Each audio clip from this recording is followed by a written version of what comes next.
We're doing a guardrail repair from an incident that happened in November, and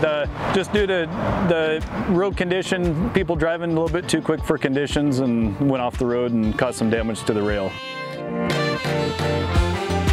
We're using a Vector up here, and what we'll do is we'll suck around the gravel, around those posts that are broke off. Then we have another truck up in the front, and he's actually going to pull those posts out of the ground, and then we'll take and clean out the holes a little bit better, set new posts in, and then we have to repin all the guardrail and the blocks and then get it set up, packed in, and then we can open the road back up.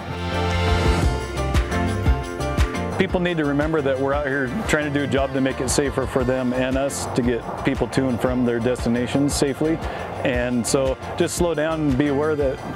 when they see signs that say road work ahead, that there are crews out here trying to make the roads safer and more efficient. My why is my family, the traveling public, our community,